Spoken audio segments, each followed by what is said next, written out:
Olá pessoal, tudo bem? Vamos para mais uma aula aqui. Vamos, na verdade, dar continuidade ao conteúdo que a gente já vem trabalhando, que é o que representa uma fração, o que significa uma fração, certo? Na semana passada nós vimos que uma fração representa parte de um inteiro, né? Nós temos algo inteiro que foi partido em várias partes ou em uma parte.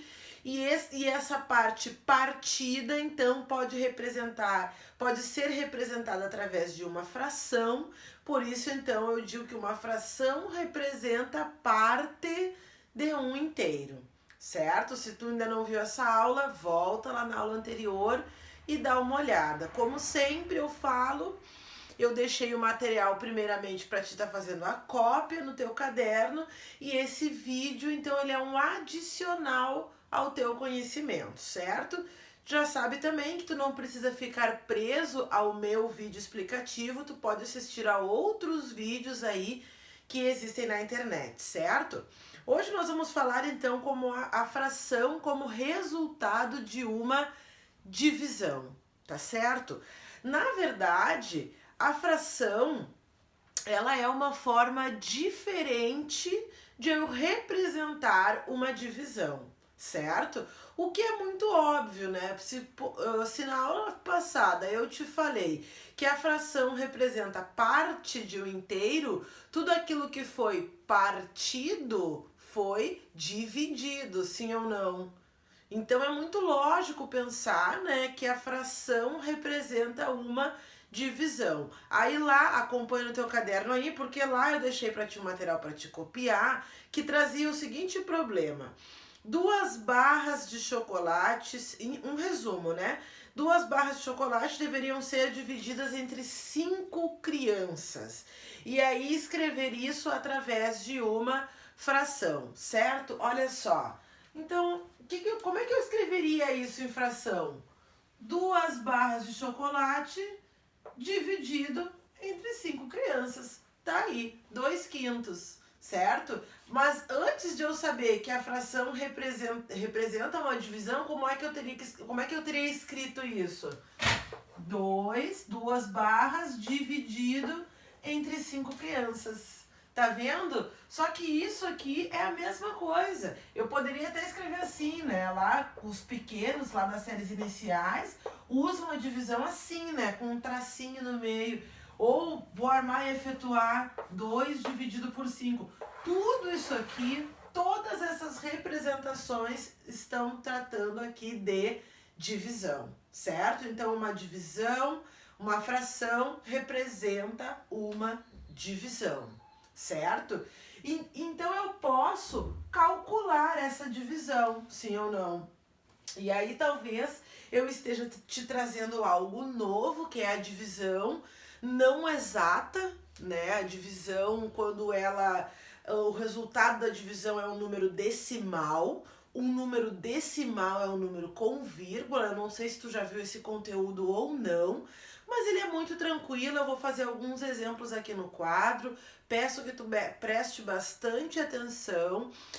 E assim, né, tu já sabe, o mínimo para ti conseguir efetuar a operação de divisão é ter a tabuada na ponta da língua, né? Então, vamos fazer o uso dessa tabuada, tá? Tu já tá no 7º ano, já era para ter decorado. Então, vamos lá, né? Vou pegar essa barra de chocolate, então, e vou dividir ela, essas 2 barras, para 5 crianças.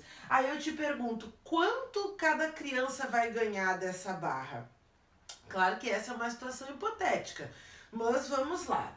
2 dividido então por 5. E tu já sabe que esse traço da fração representa uma divisão, tá? Isso é muito importante para ti ao longo da tua trajetória estudantil, né? Da tua vida escolar. Tu tem que ter claro na tua mente que a fração representa uma divisão, certo? Nesse caso aqui, então, vamos lá, ó. Vou fazer de outra cor aqui. 2 divididos por 5. Bom, vamos lá. Quantas vezes o 5 cabe dentro do número 2?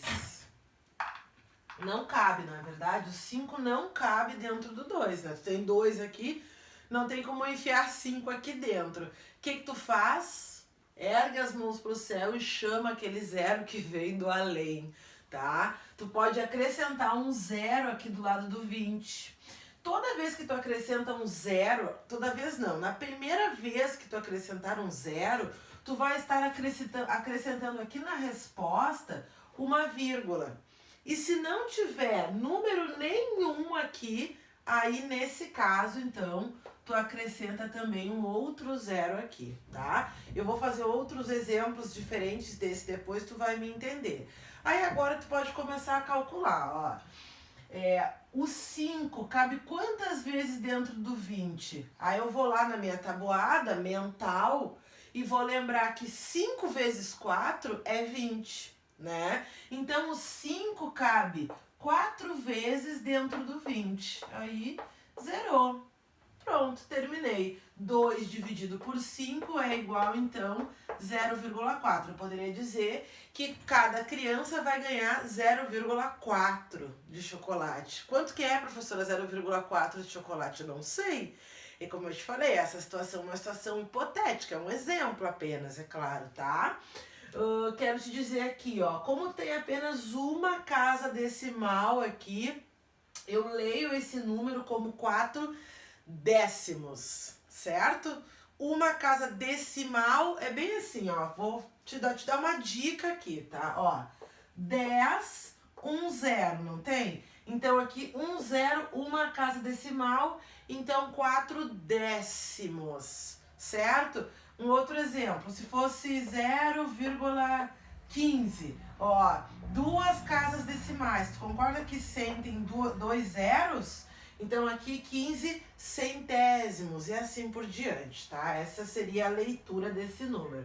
Vou fazer um outro cálculo aqui, que também tá lá na tua folhinha de exemplos, que é 1 dividido por 8. Ó, 1 dividido por 8, que tu já sabe que é a mesma coisa, então 1 dividido por 8.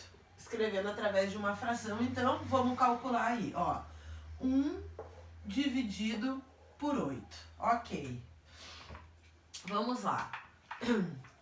O 8 cabe dentro do número 1? Não cabe, não é mesmo? Então, o que eu vou fazer? Chamo aquele zero que vem do além e com ele uma vírgula. Como não tem nenhum número aqui ainda, eu vou ter que acrescentar um zero aqui também. Certo? Então, vamos lá. O 8 cabe quantas vezes dentro do número 10? Uma única vez, não é mesmo? 1 vezes 8, 8.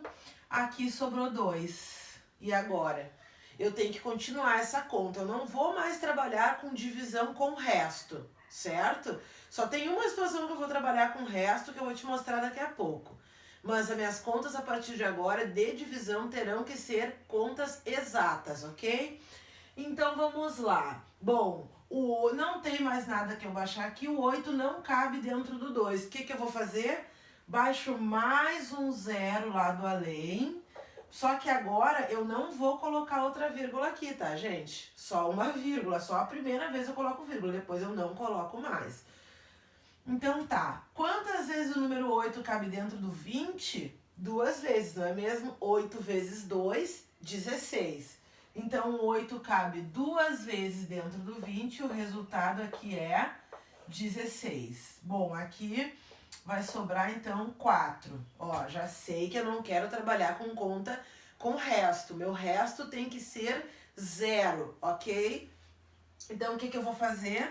Vou baixar mais outro zero que vem do além, tá? Ó, e agora, quantas vezes o 8 cabe dentro de 40? Vou lá na minha tabuada, 8 vezes 5 é 40. Então tá.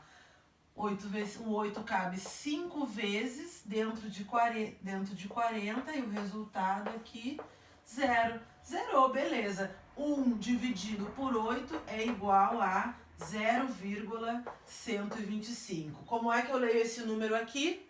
Ó, quantas casas decimais tu tem aqui? 3 casas decimais, ó. 1, 2, 3.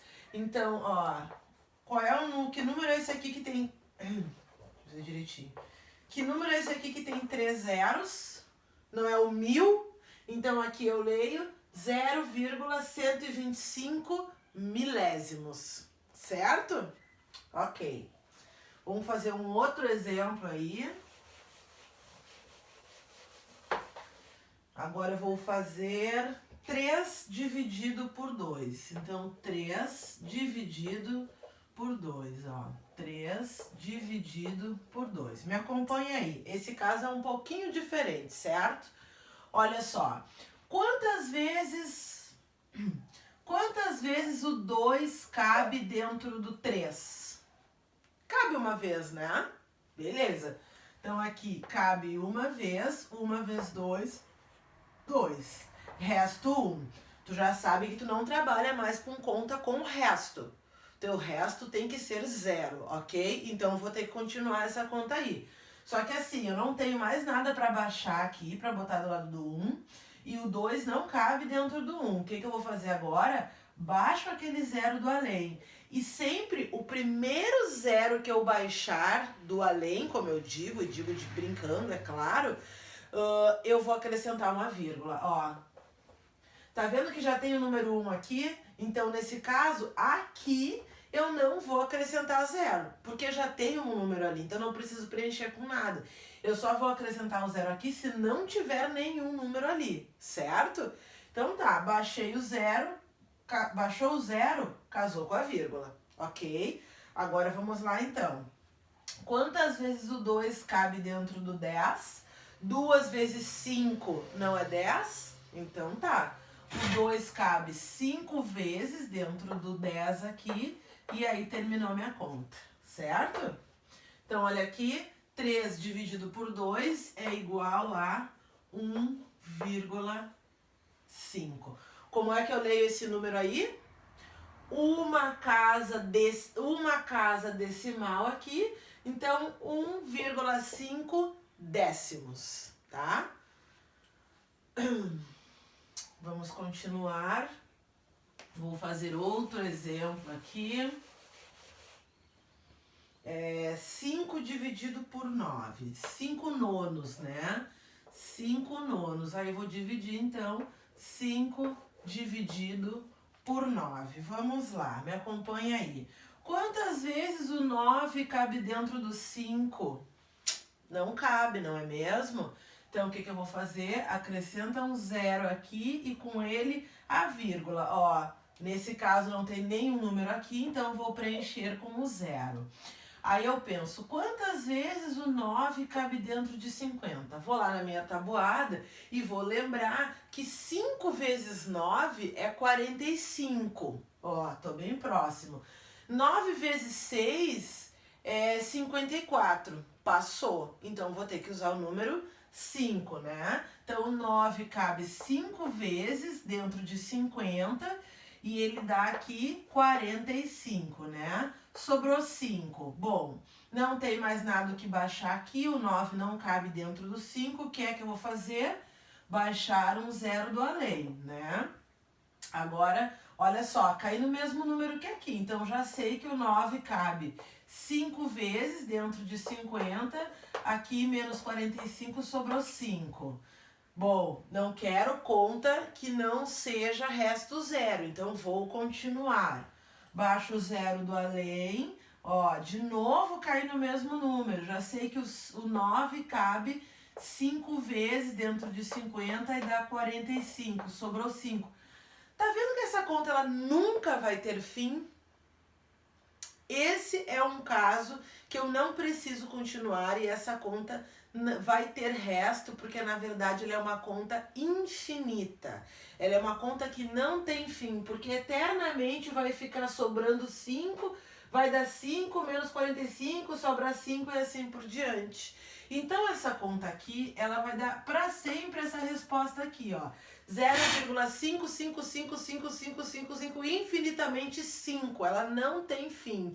Então eu digo que esse tipo de número aqui que continua 5555555 é uma dízima periódica, tá? Porque obedece um período, certo? É uma dízima periódica.